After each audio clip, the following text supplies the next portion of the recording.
Radio Pasión US presenta en exclusiva a la narradora y dramaturga Hilda Salinas en el programa La magia de las letras.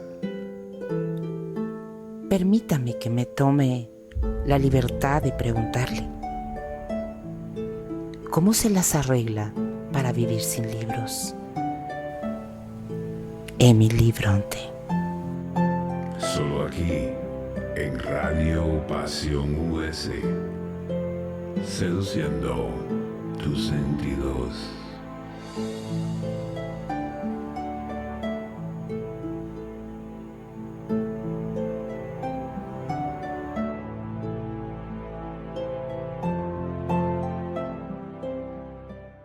Buenas tardes, días, mañanas, medias noches, cualquiera que sea la hora, en donde quiera que estén en cualquier parte del mundo.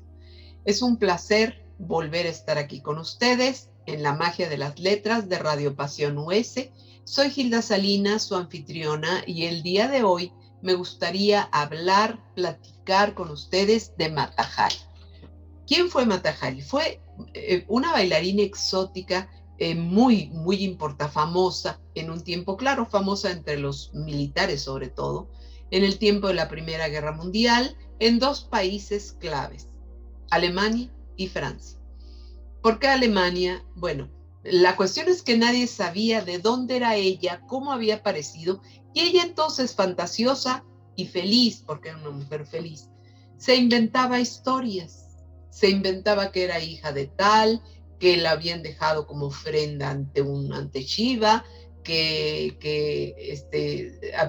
era valladera en no sé qué parte de Oriente, y había aprendido a hacer bailes tipo oriental, tipo entre hindú, de por allá. Entonces, ¿qué pasaba? Que su figura, ella se exhibía con ropa bastante provocativa para ese tiempo, que era muy propia de las bailarinas, lo hemos visto ahora en las películas, de las del baile del ombligo y todo esto. Y ella bailaba para los señores en centros nocturnos, entonces obvio que tenía mucho éxito, y no era porque tuviera el cuerpazo, sino precisamente porque era el tipo de cuerpo que gustaba en ese tiempo. Bueno, primero, antes de la guerra, obvio, tuvo mucho éxito, estuvo muy cortejada, le fue muy bien, tuvo una propiedad, abrigos, joyas, la pasó muy bien. Pero luego vino la guerra y escaseó el trabajo porque ya no estaban abiertos los cabaretes, los centros nocturnos, y entonces no tenía mucho en donde poder trabajar.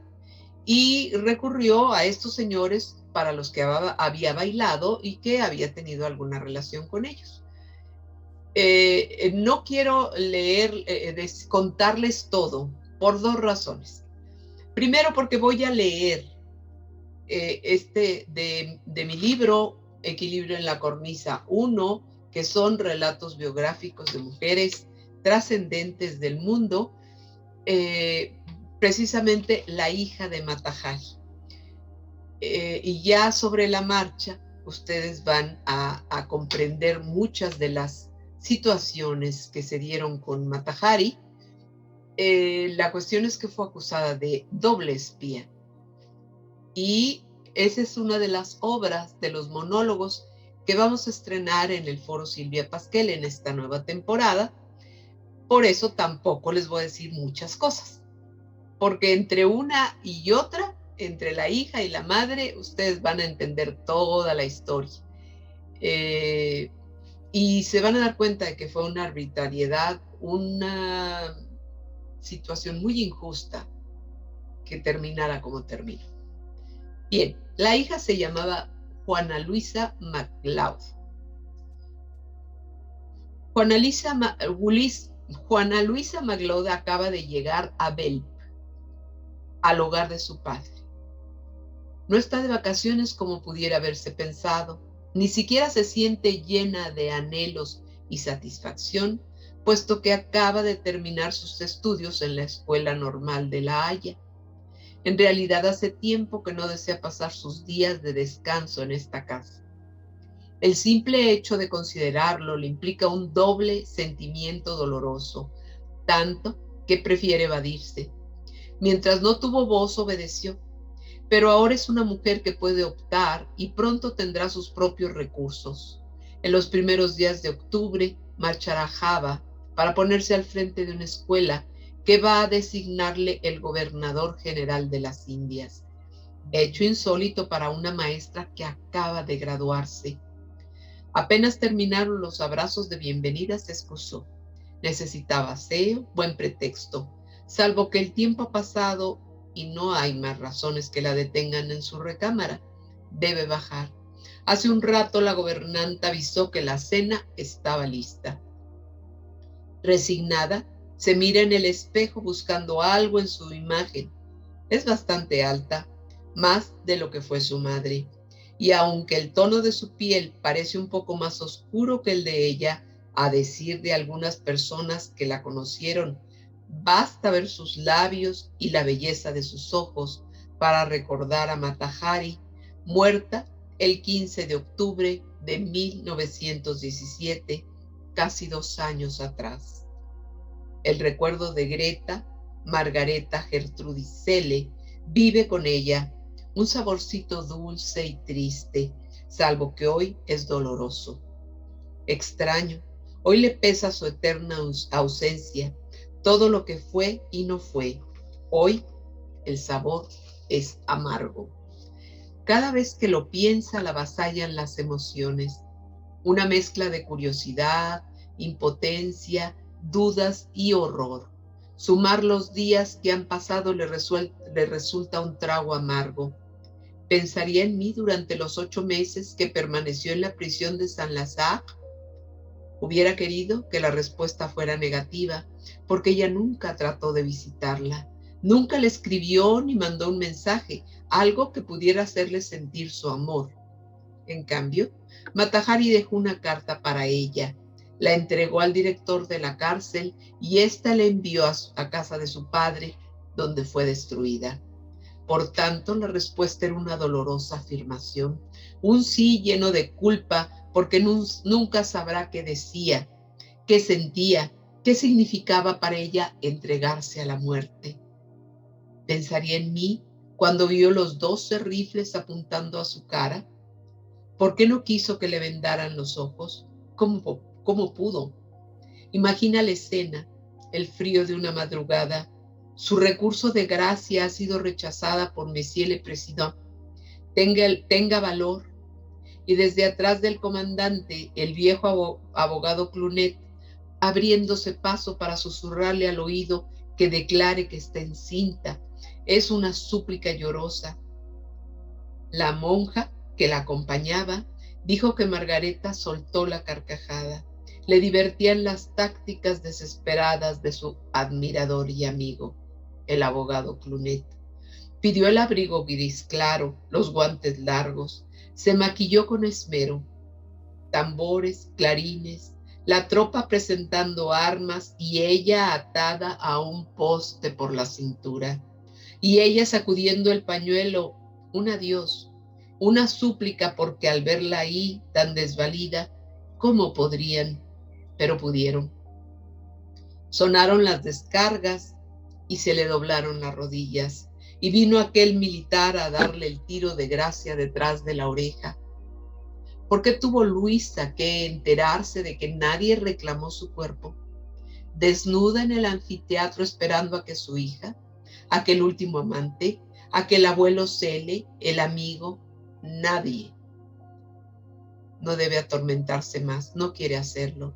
Mejor baja a compartir la comida con su padre, mejor parlotear sobre sus planes, la escuela, el futuro. Quisiera no regresar nunca.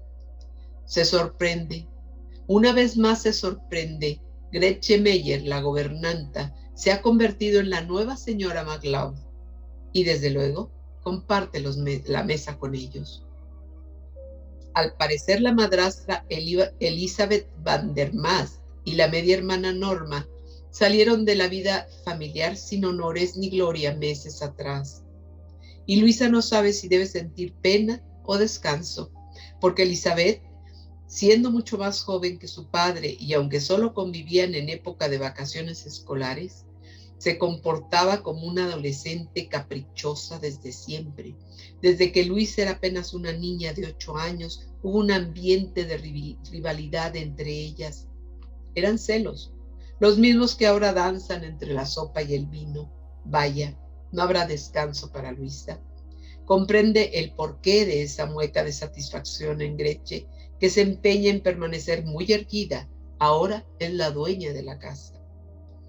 O tal vez los celos de las señoras MacLeod no son por ella, sino por su progenitora. Cada vez que el capitán abusa del licor, cosa que sucede con demasiada frecuencia, acostumbra a jalar los recuerdos para mezclarlos con las noticias que son de todos conocidas. En otro tiempo, si la vida artística de Matahari era exitosa, había que meterle zancadillas a su sofisticado arte de imitación. Si por el contrario, la comidilla de la sociedad francesa señalaba los amoríos o las extravagancias de la bailarina, entonces era necesario lapidarla, porque esa liviandad siempre fue su descarrío y el estigma que enlodó su apellido. Sí lo sabrá él, que la conoció cuando no tenía oficio ni beneficio, una joven holandesa huérfana de madre y con un pobre diablo por padre que, siendo viajante de comercio, pretendía provenir de la realeza. Margareta Gertrude Celle fue una impúdica aventurera desde adolescente. Había abandonado el internado de la Escuela Normal de Maestras Leyde por sus líos amorosos con el director. Y cuando los amigos de Rodolfo, para jugarle la broma, le solicitaron esposa a través de un anuncio en el periódico de Ámsterdam, Margareta respondió enseguida porque buscaba un pelmazo que comprara su juventud y que le diera un nombre. Los MacLeod descendían de John IV de Gesto y de Olaf el Negro, rey de Man, y muchos de sus ancestros habían servido con su espada a su majestad británica. Hoy Luisa sabe que el resentimiento de su padre no tiene fin, pero en esos años tanto hablar de Margareta provocaba reacciones en su madrastra Elizabeth, que terminaba dejándolos solos en una sobremesa eterna y amarga que ella hubiera deseado evitar. Y más con los años, porque los hechos se fueron magnificando y deformando. Greta no había abandonado el internado, sino que fue expulsada. No respondió al anuncio del Het Nieuws van de Dag, sino que viajó de La Haya a Ámsterdam para echarse en brazos de MacLeod después de haber cruzado con él 2 palabras. Y él convalecía de fiebres. No tenía claridad de pensamiento. Fue víctima de la voluptuosidad de esa mujer. Sus frivolidades y derroches eran tantos que podrían haberse editado por tomos. Bien sabía Luisa que su padre era 21 años mayor que Greta y que cuando se conocieron ella apenas tenía 18. Bien comprende hoy que su madre era una joven romántica y falta de afecto, deseosa de amar y de entregarse. Por eso quedó embarazada antes de casarse.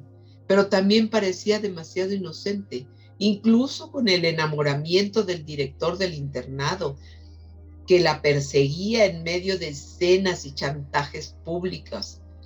Por eso Margareta dejó la normal contra los deseos del abuelo Celle. En algún lugar del despacho, Luis encontró la caja donde MacLeod guardaba las cartas de amor que recibió de ella, a saber con qué intención, porque el juicio de divorcio terminó en 1906. Luisa tenía 7 años, pero ahora el capitán había empezado a escribir sus memorias y tal vez esa correspondencia tuviera precio. Cuánta rabia acumulada. ¿No se daba cuenta de que al denigrarla denigraba a su propia hija?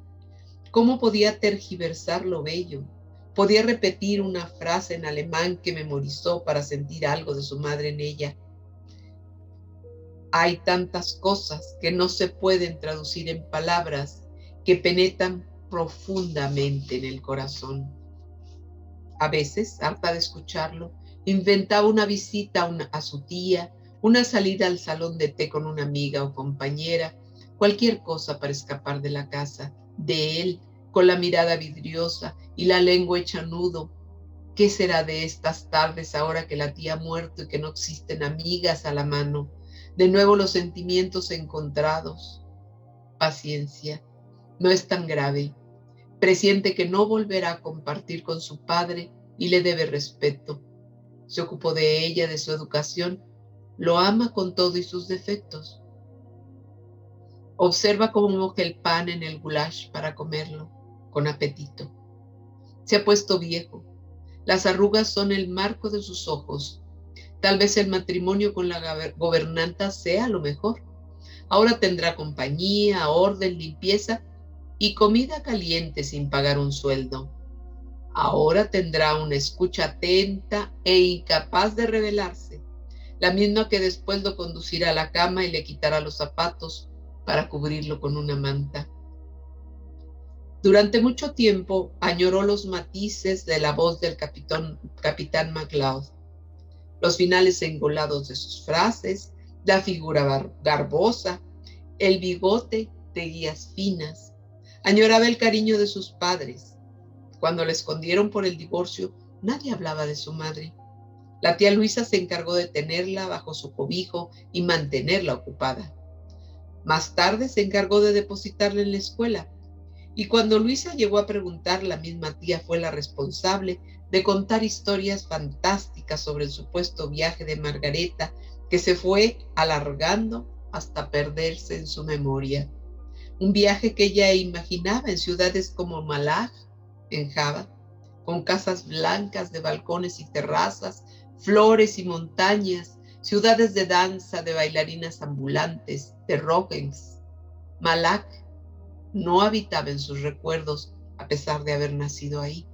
Habitaba en la añoranza repetida de Greta durante el tiempo que vivieron en Medan, cuando la vida se hizo de gritos y reclamos porque la señora MacLeod se había procurado lujos en ropa y adornos a costa de la salud de sus pobres hijos, escandalosamente descuidados, lujos que se traducían en deudas impagables para un comandante sin más recurso que su sueldo, un oficial que siempre tenía que escribir a su hermana pidiendo préstamos entre quejas y lamentaciones.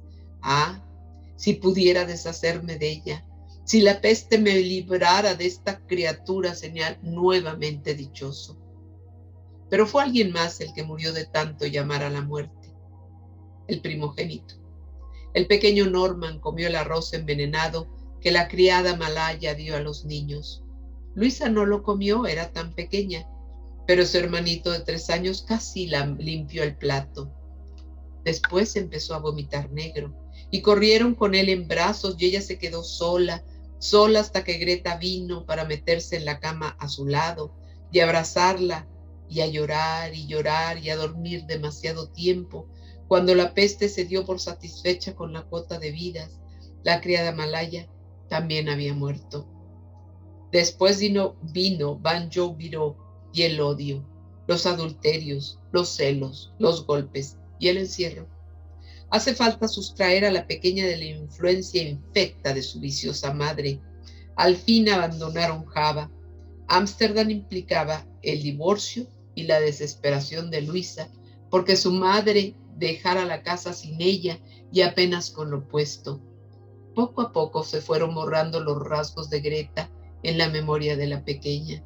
Solo a veces el licor la traía a la sobremesa, cuando el capitán MacLeod sacaba el mechón de pelo de Norman para reclamarle a la vida que le hubiera arrebatado a su único hijo varón, que le hubiera dado por mujer a una criatura inútil, estúpida y superficial, que perdía el tiempo en vestirse, comer y dormir. Entonces, en su imaginación aparecían las manos, los brazos, los ojos, la mirada de su madre para acunarla, y Luisa se cuidaba de desvelar esos encuentros fugaces de su imaginación por miedo a traicionar al capitán. Ya declinó con su sonrisa. ¿Por qué insiste la gobernanta? Si tanta amabilidad no conllevara la mirada perspicaz de su padre, rechazaría tajante el segundo pedazo de tarta ¿Qué no se han dado cuenta de que dejó un buen trozo en el plato? Tal vez algo le cayó mal, o fue el viaje, o es la búsqueda interna de un pretexto para no someterse a la cháchara de MacLeod, que acompañará el café y el coñac durante horas y que desde hace 3 años siempre versa en lo previsible que resultó para el capitán el final de Greta Selle, que primero se llamó Lady Grecia y luego Mata Hari, el ojo del sol. En París, en un París tan frívolo como ella, deseoso de creer las mentiras de mujeres impúdicas, capaces de venderse por 500 florines, porque esas fueron las pruebas que aportó en su divorcio. Ella recibía la visita de hombres en el hotel de la Rue Balzac y frecuentaba las maisons de rendezvous, además de exhibirse desnuda, ejecutando supuestas danzas brahmánicas, y mostró fotografías y recortes de periódicos de Viena y París. Mata Hari solo respondió que creía que todas las mujeres que huían de sus maridos se iban a París.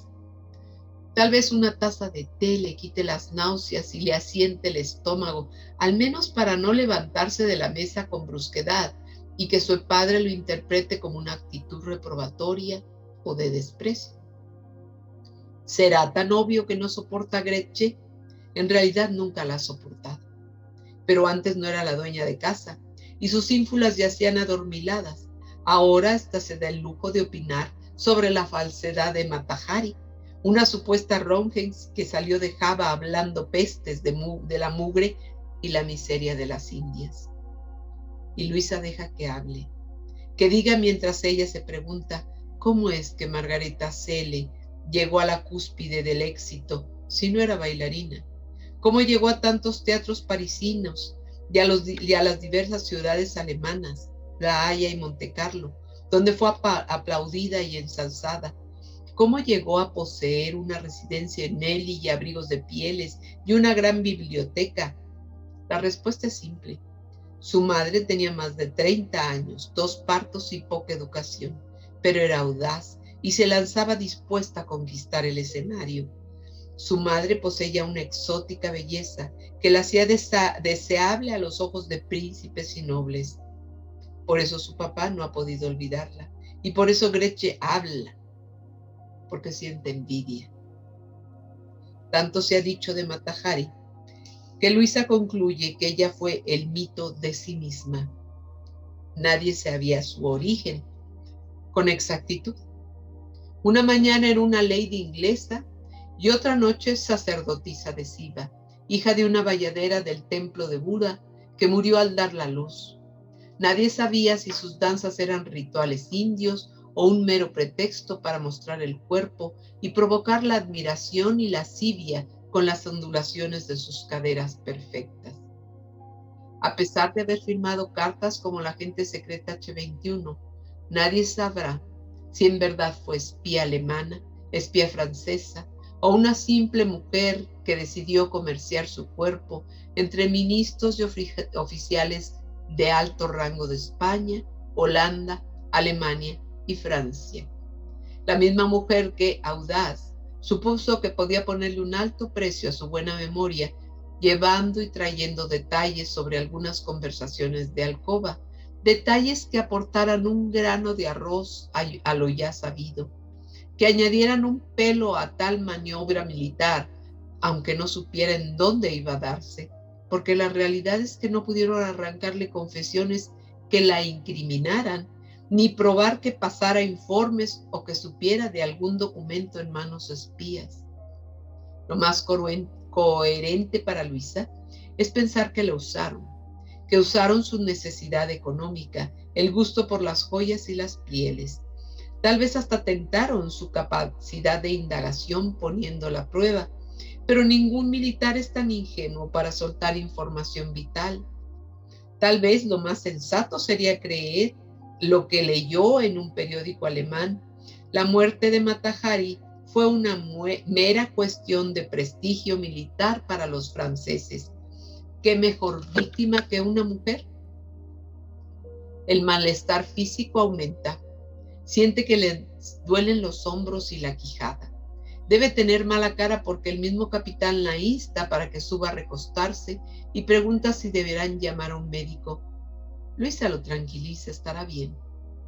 Debe ser agotamiento porque le cuesta trabajo hasta moverse. Subir los peldaños le significa un gran esfuerzo y el sudor humedece algunas zonas del vestido, un sudor frío que le estremece.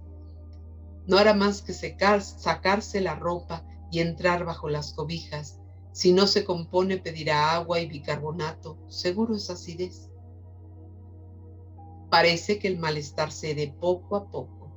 El dolor de los hombros se ha extendido a los brazos, pero es menor. Solo la mandíbula sigue haciéndose notar. Si se queda muy quieta, tal vez ahuyente las molestias. Mañana estará como nueva. ¿En qué va a emplear su tiempo libre? Soportar a la gobernanta todo el día es impensable. El capitán se encierra en su despacho. Quizá durante estos 2 meses podría hacer algunas pesquisas sobre el espía H-21 que ella presiente inocente.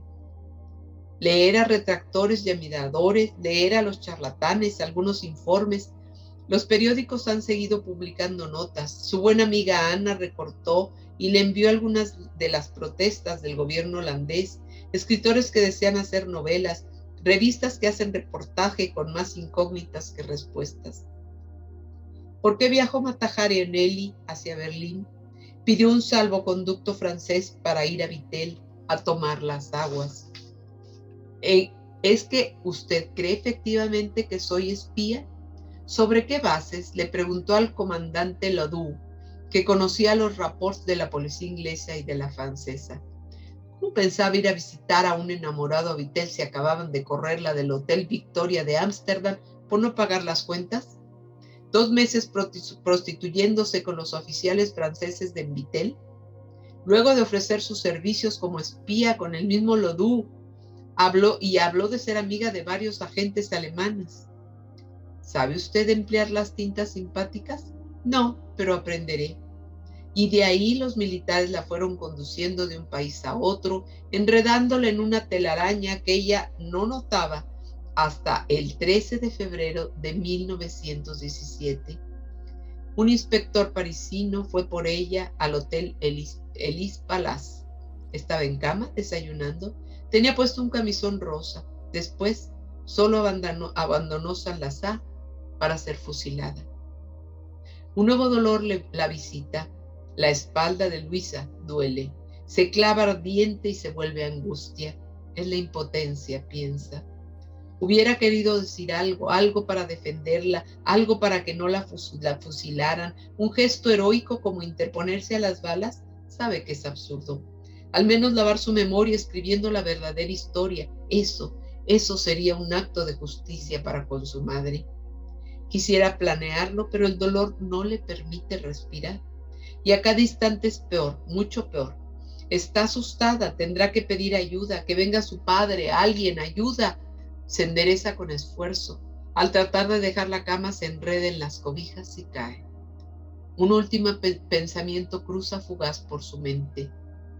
Fue Gretchen, la envenenó la gobernanta. Ahora empezará el vómito negro y después nada. Esta es la historia de la hija de Mata-Hari, Luisa. Es tremenda. La verdad no le debe haber sido nada fácil. Juana Luisa, a la pobre muchacha, vivir con un padre que todo el tiempo estaba denostando a su madre y además tener que soplárselo los comentarios de otras personas. Holanda no es precisamente muy grande y ellos vivían en Holanda, entonces tuvo que aguantar muchas cosas, pero a su madre la mataron, la fusilaron en Francia, en París, cerca de París, muy cerca de París. La realidad es que no fue espía, nunca fue espía. Ella estaba buscando una manera de vivir, una manera de sacar el dinero necesario para comer y para pagar un hotel o un lugar en donde vivir y trasladarse.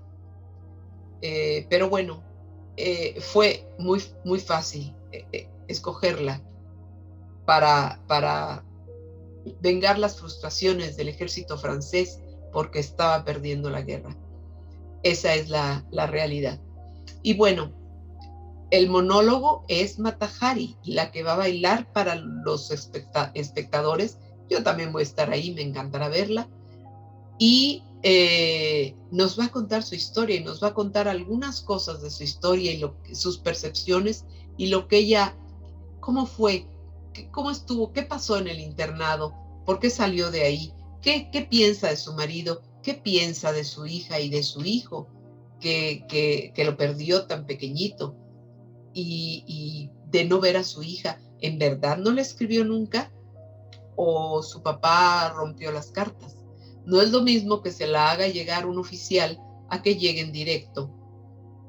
Todas esas cosas nos va a contar Mata Hari en vivo y va a bailar para nosotros antes de que se la lleven a fusilar. Así que ahora sí que apúntense para que tengan sus boletos a tiempo. Ya les voy a pasar la información de cómo van a ir los monólogos. El de Mata Hari se estrena hasta la 4ª semana y va a estar 2 fines de semana. Y bueno, ¿qué otra cosa les voy a contar? Les voy a contar que aparte de esa vida tremenda, también vamos a ver la historia de Sharon Tate, que murió de fea manera, y también la historia de Karen Carpenter. Y en fin, creo que algunas en el programa pasado ya ustedes se enteraron de cuáles van a ser los otros personajes que van a estar así, pero va a estar Rosario Castellanos y Tecuixpo, la hija de Moctezuma, que ya he hablado de ella, y también Carlota, el nombre oficial como emperatriz es Carlota I de México, aunque le ponen Carlota de Habsburgo, pero fue Carlota I de México como Maximiliano I de México, porque fueron el segundo emperador y emperatriz. El primero fue Iturbide, que le duró muy poquito el gusto y tuvo que salir por piernas, y después, años después, cuando quiso entrar al territorio para ayudar con la lucha, fue fusilado, fue capturado en Tampico, quiso entrar por Tampico y lo fusilaron.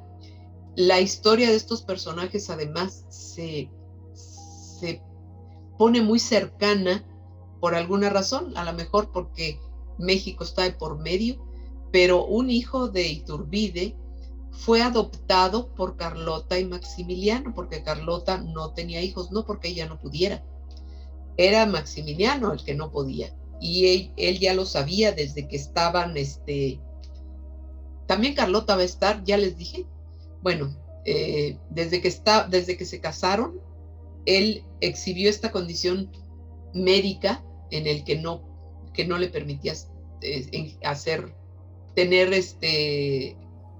descendencia, y ella la aceptó, pero ella sí deseaba ser madre. Entonces tuvo, como diría yo, que becario, no a uno, a dos en realidad, uno pequeño y otro mayor, a quien mandó a estudiar en algún ejército militar, yo creo que en Alemania, y que le tuvo que suspender la posibilidad en el momento en que ella regresó, y Maximiliano dejó de tener fondos para nada, porque todo lo que pudo tener le fue confiscado.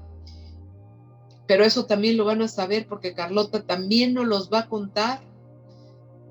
¿Qué fue lo que pasó? ¿A qué fue Carlota? ¿Por qué se fue de avanzada?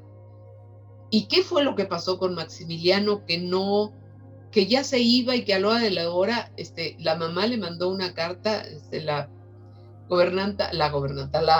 esta archiduquesa Sofía, que era una suegra espantosa, espantosa, porque ya una vez también les leí yo el relato biográfico sobre Sisi, que era su suegra también, y era una suegra espantosa porque ella era la que quería que todos hicieran lo que ella decía, y las nueras no eran personas, eran títeres, y ella decía a qué ritmo iban a bailar. Y entonces le dijo al hijo que no, que muerto, mejor muerto, pero así no. Lo muy triste de Maximiliano, muy triste, es primero que lo mandaron porque tenían que devolver el cuerpo. Y la archiduquesa Sofía pidió que le mandaran el cuerpo. Y desde luego el hermano mayor pues estaba para eso, ¿no? Para exigir. Y eso era relaciones exteriores, entonces había que cumplir. Y entonces Juárez mandó que se le hiciera como si fuera momia. Pero resulta que el doctor de Querétaro le dijo, yo lo puedo hacer ahí en Querétaro, porque fue fusilado en el Cerro de las Campanas, yo lo puedo hacer, yo sé cómo, y resulta que no supo, era puro jarabe de pico, y fue traicionado por uno que Maximiliano le decía compadre, y le tenía confianza, y resultó que ese fue el traidor, el que le puso el dedo, el que dio el santo y seña para que se abrieran las puertas de ahí de donde estaba él resguardado, que era un convento, y que entraran las fuerzas de Juárez. Yo no estoy a favor ni en contra, o sea, nuestra patria era nuestra patria, pero no era necesario llegar a esos extremos de fusilarlo, y menos con Miramón y Mejía. Mejía era un soldado sin vela en el entierro, era poblano, y no se rajó porque dijo, es que yo también soy su compañero de armas y estoy dispuesto a morir por esta causa, aunque no fuera su causa, porque no había tal causa en realidad. Y la esposa de Miramón quiso hablar con Juárez, que andaba por San Luis Potosí, si no mal recuerdo, y no la recibió. Se portó el caballero Benito Juárez, el que traía bombín, no la recibió, la dejó esperando mucho rato y no la recibió. Ella le quería rogar que le perdonara la vida a su marido. Su marido ni siquiera quería pertenecer al ejército de Maximiliano, porque ya su marido fue uno de los héroes de la independencia, de los niños héroes de Chapultepec, y nunca, nadie jamás ha dicho viva Miramón, así como dicen viva no sé quién y viva no sé cuánto.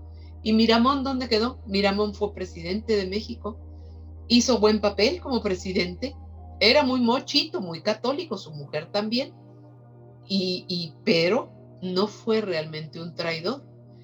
Él fue el que le dijo a Maximiliano que ahí donde estaban era un despoblado, ahí lo mandó el tramposo y traicionero de su compadre, y Miramón le dijo, aquí nos van a agarrar porque no hay manera de defendernos, estamos en la llanura, por cualquier flanco nos llegan, y si nos llegan por todos, pues no hay manera de huir, no hay manera de esconderse, no hay manera de nada. Pero no le hizo caso a Miramón, le hizo caso a su compadre, el que lo traicionó. A veces así son los señores, les falta el sexto sentido que tenemos las mujeres. Pero bueno, la cuestión es que y no sé ni por qué les estoy contando todo esto, ya sé, por los hijos de Iturbide, el que salió huyendo porque ya decidieron que ahora era traidora. Primero Iturbide, y primero de México, Iturbide, sí, Iturbide, y después ya esconderse porque lo iban a matar, y entonces que no podía volver a entrar al territorio mexicano. Se entera de una conspiración y regresa a avisarle a Juárez, y entonces es fusilado antes de quitar tantito que entrar. Pero Iturbide no era tampoco tan linda persona, Iturbide era mujeriego, tenía una esposa con la que tuvo un montón de hijos, y cuando anduvo con la Güera Rodríguez, que tuvo un amorío muy fuerte con ella, tanto así que mandó cambiar la trayectoria del ejército trigarante para que pasara por el balcón de ella, y ella le había dicho, espérame porque voy a pasar abajo de tu balcón, que le parecía muy romántico, claro, a ella también, y ella le creyó. Ella vivía en la calle de Madero y pasó por ahí el ejército trigarante con él a la cabeza, hizo que el caballo hiciera cabriolas y no sé cuánto. Bueno, cuando la güera Rodríguez, cuando sintió que la mujer le estorbaba para tener no solo relación con la güera Rodríguez, porque se desmandó en cuanto tuvo el poder, la encerró en un convento por loca. Y yo creo que la sacó porque se dio cuenta de que la estaba regando horrible, porque el que apoyó que él llegara a donde llegó fue el clero, y al clero no le pareció que hiciera eso. Y lo que querían era, el clero quería apaciguar el país para que viniera a reinar aquí Felipe II, porque Napoleón había entrado a España y él había salido huyendo, y entonces, pues vente para acá y aquí, desde aquí mandas, y al cabo que México es tuyo. Y si era de lo que queríamos salir, de estar oprimidos por los españoles, y el clero le estaba barriendo el patio, pero eso no nos lo enseñan en la escuela. Nos cuentan las historias de otra manera. Bueno, en cuanto empezó a tener otros amoríos, incluso la güera tenía 3 hijas, las 3 muy bellas.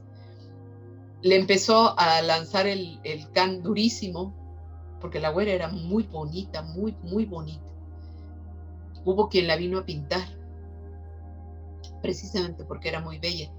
Y bueno, se sabe que el Libertador de América del Sur estuvo también muy enamorado de ella, y muchos otros. Y seguramente ella era coqueta y les daba entrada a todo mundo, y por qué no. Y le empezó a lanzar Iturbide el can a la hija, y ahí fue cuando la güera se dio cuenta y se enojó muchísimo. Se enojó con ella por haber creído, por haberlo apoyado, por haber esperado que él se comportara como un caballero, y no fue así.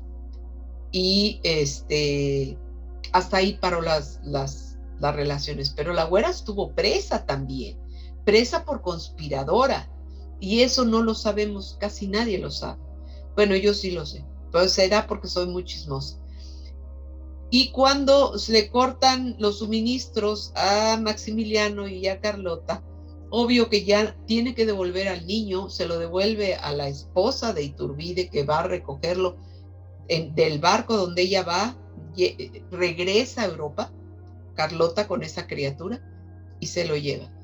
Y al otro que vino a recibirla, pues le dice, ya no te vamos a poder ayudar, así que sorry, y ahora sí que síguele por tu cuenta a ver cómo le haces. ¿Qué pasó con Carlota? ¿Se volvió loca de veras? ¿Y por qué le iban a entregar cuentas de sus dineros, de sus posesiones y de lo que tenía de bienes?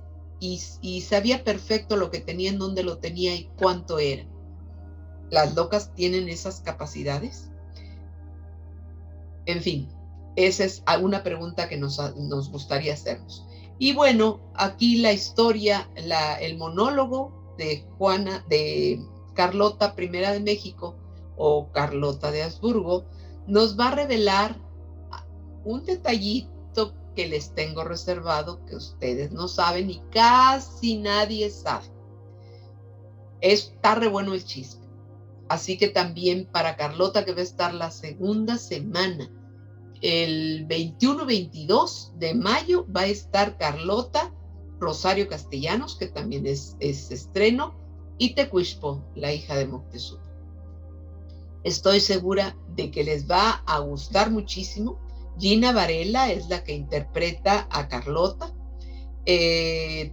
Tecuixpo la hace Luisa, ahorita se me va su apellido, y Rosario Castellanos es María Mesa.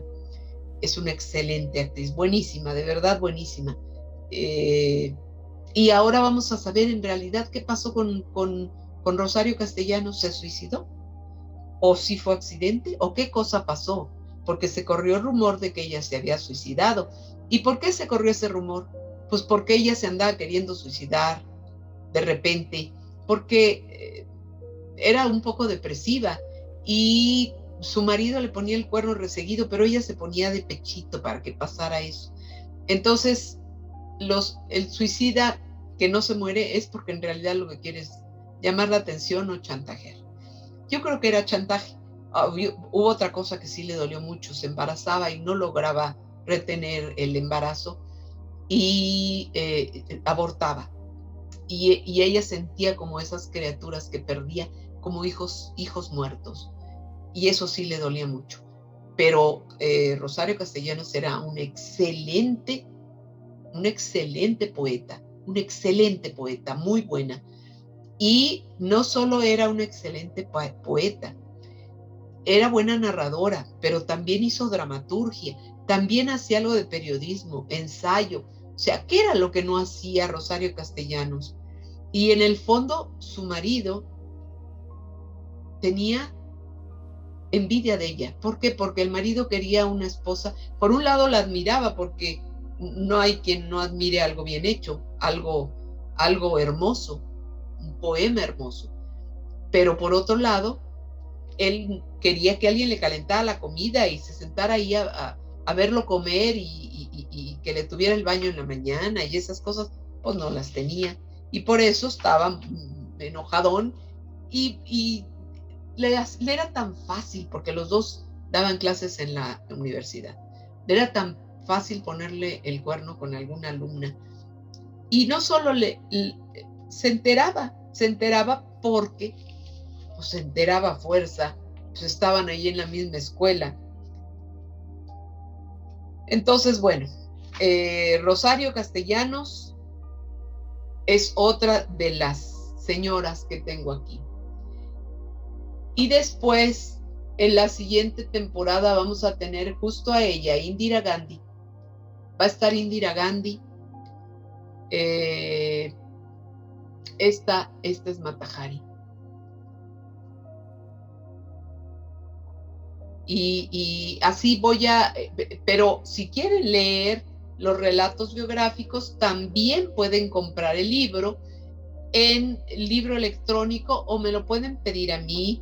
En Facebook estoy como Hilda Salinas, pero mi editorial se llama Trópico de Escorpio, Equilibrio en la Cornisa 1, relatos biográficos, y en Trópico de Escorpio se pueden pedir y yo se los mando a su casa. Y como me da la gana que en mayo estemos de oferta, cualquier libro que me pidan a través de Trópico de Escorpio, yo les voy a regalar otro. Si piden Equilibrio en la Cornisa 1, yo les regalo el 2. Si piden Del Destete al Desempance, les mando Las Sombras de Safari con ese. Si piden Alay de Fopa, les mando Cuentos Premiados de regalo. Esto va a ser durante mayo. tropicodescorpio.com, www.tropicodescorpio, pegado, tropicodescorpio.com. Si me mandan un correo, Hilda, me interesa o quiero comprar porque ahí hay un espacio para que ustedes compren sus libros. Si los marcan, a mí inmediatamente me llega la notificación de que ustedes ya compraron tal y que ya está pagado, y en el mismo sobre que ustedes les van a pedir su domicilio, porque obvio necesito el domicilio para mandarlo, un teléfono y un código postal a cualquier lado de la República Mexicana, y se los mando por FedEx, y va el libro que me pidan y uno más de regalo. Evidente que este mes de mayo voy a ser generosa con las madres, entonces, porque yo también soy madre y porque me encantará compartir con ustedes esto que somos capaces de hacer. Y bueno,